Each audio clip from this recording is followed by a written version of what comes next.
Ah.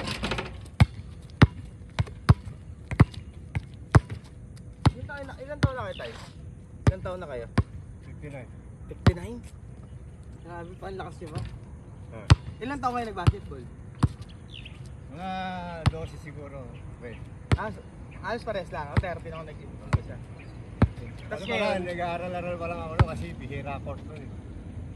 Ang court namin noon, sa bisita, malaki bakuran. Mayroong court na single.